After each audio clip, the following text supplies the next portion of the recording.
Audiobook Academy. Book Summary. The Happy Prince by Oscar Wilde.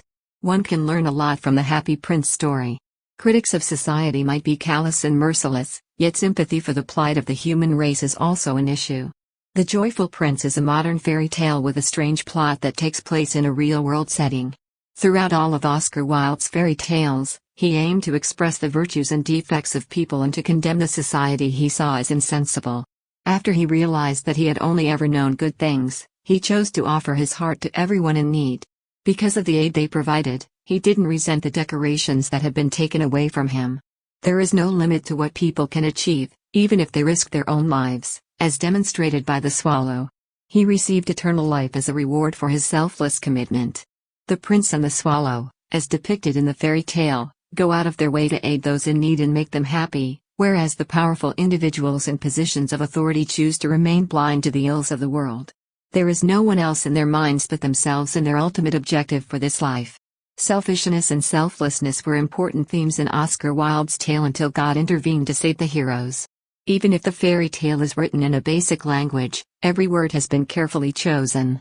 Oscar Wilde is the one who takes the reins of the narrative and introduces the scenario to the audience. The Happy Prince is a book you should read carefully since it contains many hidden messages throughout the story. When the fairy story begins, the prince, who was perched on a high city pole, is described. He had 2 sapphires for a vise and was encrusted in gold. He was a lovely man. He wore a ruby-encrusted sword around his neck. When I walked by the statue, I couldn't help but stare at it. Because of the joy and beauty he exuded, the statue drew admirers. He had the appearance of a dream come true. After a few minutes of waiting, a swallow fell in love with a reed while the rest of the swallows were on their way. In the spring, they began an intense romance that lasted through the summer. Because he was told reed was poor, the swallow did not want to give up on him. As soon as Swallow understood that the reed wasn't like him, he set out on a journey to explore the pyramids. After a long day of flying, the swallow came to a resting location. His feet were nestled in between his statue of the prince. A drop of water hit him right then and there. Unless the weather was particularly severe, the small swallow had no idea how it came by the water it was drinking. That realization prompted him to fly away, only to see the prince's sad eyes staring back at him. Astonished at the happy prince's sadness, the little swallow said that the former was unaware of tears while he was living. In an alley, a poor seamstress was working on a dress as her sick kid slept nearby. The prince begins to recount this story to the audience. Because they were poor, his mother was only able to give him a few drops of river water. Swallow was instructed by the prince to remove a ruby off his sword and present it to the woman amid the stifling heat. The swallow agreed to extend his stay with the prince for another night. Upon his return, the prince explained to him that he was feeling warm since he had done a nice act. It was the next night when Swallow had hoped to leave for Egypt, but the prince insisted that he spend another night with him. When the swallow urged him to leave, he was distracted by Prince's tale about a hungry youngster in an attic. Due to his lack of ruby, he instructed the swallow to give one of the 2 sapphires to the kid, and the other to a destitute girl. Despite the fact that it was getting colder and colder, the swallow stayed by the prince's side, telling him stories of Egypt. The prince requested that he fly above the city and report back on what he sees. When he returned, he informed him that he had witnessed a great deal of destitution. When the prince died, he instructed him to pluck a gold leaf off his corpse and give it to the underprivileged. Cold had taken its toll on both the prince's life and the swallow's, who had perished. They diluted him since the statue's splendor had faded. They threw out his liquefied lead heart along with the swallow. The heart and the dead bird were delivered to God by an angel who had been instructed by God to bring him his 2 favorite things from the city. While Prince Charming is praising him, God told him he had done a good job and that a birdie will sing in his honor. The happy prince, the protagonist, was perched atop a high pole in this story. Everyone admired him because he was so stunning. His beauty and innocence enchanted the orphanage's children. They saw him as an angel. In fact, one mother even advised her son to be as joyful as the Prince of Wales. The prince appeared to be content. From his perch on a tall pole, he could see the city's squalor and deprivation in all its ugliness. He came to grips with the fact that people were in need and that he could do something to alleviate their plight. Seeing that the prince truly wanted to help those in need shows his true compassion. The fact that he would give up everything to serve others is his greatest strength. He was becoming more content and contented on the inside while being impoverished on the outside. As far as others were concerned, he appeared to be in a state of depression. When Prince's heart was broken by the death of the swallow, it was the most powerful moment. It is proof that love can be so intense that even God himself witnessed it. The swallow, a typical, resolute avian. The prince's influence had a profound effect on him.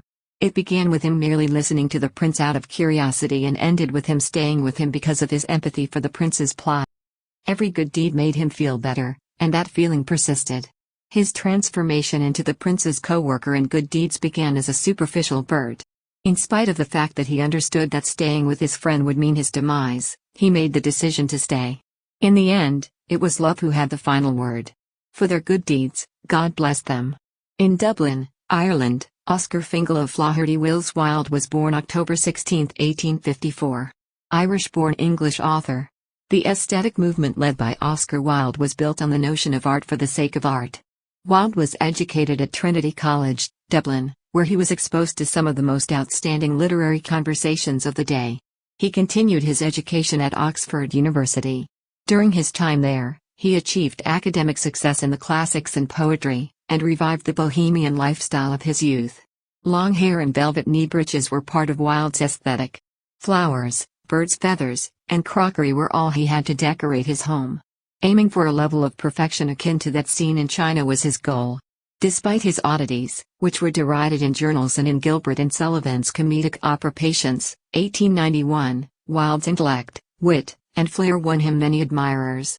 Playwright and poet Oscar Wilde achieved fame and fortune. In 1881, he released his first collection of poems, which led to a series of literary successes and lecture tours. 2 sons were born to him when he married a wealthy Irish woman in 1884. After that, Wilde became a full-time writer.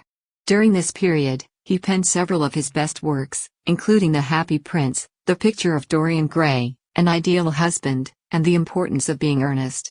To this day, a large number of his plays are still being produced on stage and television. In 1895, Oscar Wilde found himself in the center of one of the most dramatic court cases of the century. Lord Alfred Douglas was Oscar's best friend and a possible lover. John Douglas, 9th Marquess of Queensberry, was an abusive father to Lord Douglas. Wilde bore the brunt of his son's immorality, which he found repulsive.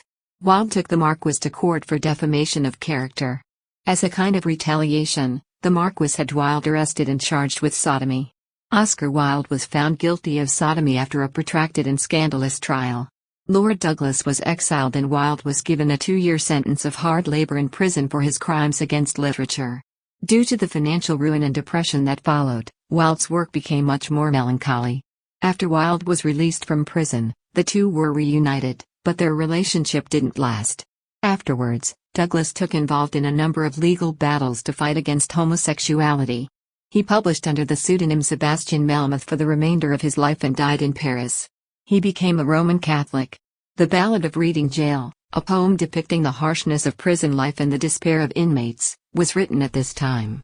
It's hauntingly beautiful, despite the fact that it was published anonymously.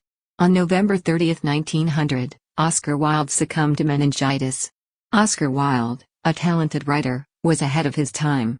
Even though his work was lauded, it was eclipsed by his homosexuality that caused him to lose his place as a leading figure. He wouldn't be as vilified today as he was in Victorian England, but that's another story. I wonder how many more brilliant plays and poems he could have produced if he hadn't been imprisoned for so long. Thank you for listening in Audiobook Academy. Don't forget to subscribe and smash that like button for more content like this. See you in next video.